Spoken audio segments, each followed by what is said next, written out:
नमस्कार. ग्रामगीता अध्याय 13 भाग 69. ग्रामगीतेचा 13वा अध्याय सुरू करण्यापूर्वी श्री संत गाडगेबाबा यांचं एक वाक्य उद्धृत करण्याचा मोह अनावर होतो आहे.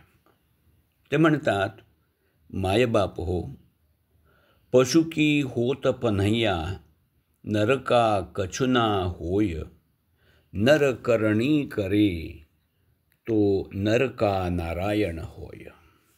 हे संतांचं म्हणणं लक्षात घेऊन करणी करा आणि स्वतः नारायण बना. तुम्ही हात फिरवाल तिथं लक्ष्मी उभी राहील आणि गाव भूवैकुंठ होईल, हे ध्यानात ठेवा.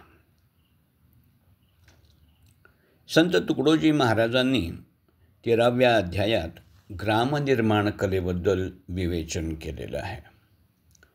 या अध्यायामध्ये गावांच्या दारिद्र्याचं कारण आणि स्वावलंबनाचं महत्त्व, उपयुक्त अशा स्वावलंबी कला आणि त्यांचा विकास, तसंच कलात्मक आदर्श ग्रामरचना हे मुद्दे विचारात घेतले आहेत. या अध्यायाचं नावच ग्रामनिर्माण कला असं आहे. हात फिरेल तिथं लक्ष्मी येईल हे जगण्याचं सूत्र लक्षात घेऊन आपल्या गावाला शहरापेक्षाही सुंदर करण्याचा प्रयत्न करावा. पण गावातल्या लोकांना नेमक्या याच गोष्टीचा विसर पडला आणि आळसाला ते बळी पडले. त्यामुळे सारा गाव दैन्य आणि दारिद्र्यात बुडून गेला. शहरामध्ये यंत्रांचा सुळसुळाट झाला आणि गावातल्या उद्योगप्रवण कला मृत्यूशय्येवर पडल्या. गावातली कुशल कारागीर मंडळी उद्योगाच्या मागं लागून शहरात गेली. गावातली बुद्धिमत्ता आणि समृद्धीच त्यांच्याबरोबर शहरात गेली. त्याबरोबर कष्टाळूपणा गेला आणि वंशपरंपरेनं चालत आलेली हस्तकला सिद्धीही गेली. मग गावात राहिलं काय? शेती तेवढी राहिली.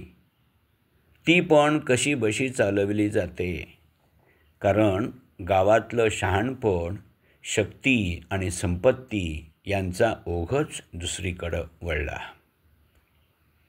उत्तम शिक्षण घेतलेली, सामर्थ्य असलेली माणसं नोकरीसाठी वणवण फिरू लागली.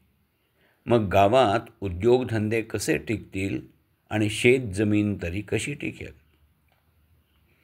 पण याच लोकांनी आपल्या गावाकडं लक्ष दिलं तर छोटे छोटे उद्योग गावातच सुरू करता येतील आणि शेतीही टिकवून ठेवता येईल. मग कुणीच बेकार राहणार नाहीत. ज्याच्यावर आरामात आणि आनंदात जगता येईल असा कच्चा माल तर गावातच असतो. पण त्याच्याकडंच दुर्लक्ष केल्यामुळं आमच्या गावांचे हाल चाललेले आहेत. कच्चा माल मातीच्या भावानं विकत घेतात आणि तो पक्का करून चौपट किमतीनं विकतात. अशानं गावातली माणसं कशी सुखी होतील?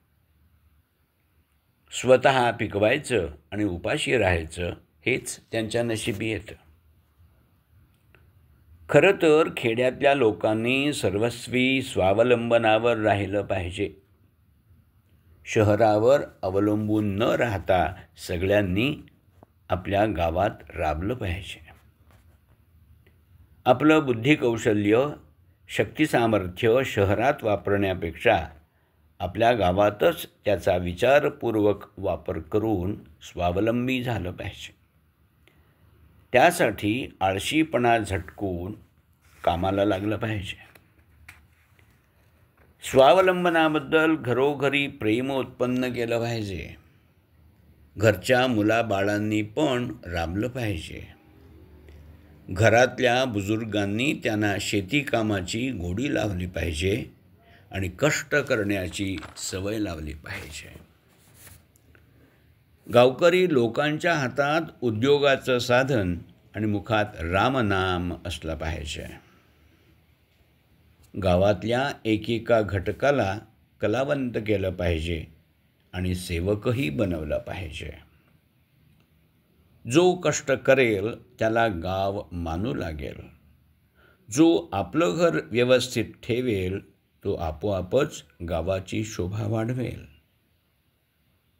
खरं तर गावातल्या लहान मोठ्या माणसांनी हे लक्षात ठेवलं पाहिजे की त्यांचं पहिलं पाऊल घरच्या धंद्याकडं असावं, दुसरं पाऊल घराच्या व्यवस्थेकडं असावं आणि जोडीला ग्रामसफाईचा छंदही बाळगावा.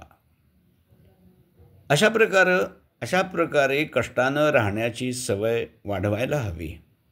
गावात जन्मजात आलेल्या ज्या कला असतात त्या शिकून घ्याव्यात. कलेमुळे माणसाला भूषण आहे, पण त्याला सतत व्यवस्थित राहण्याची आठवण असणं आवश्यक आहे. संत तुकडोजी म्हणतात, ऐसी असावी सर्व कला, नाही तरी वाया गेला, प्राणी जन्मला आणि मेला नाहकची.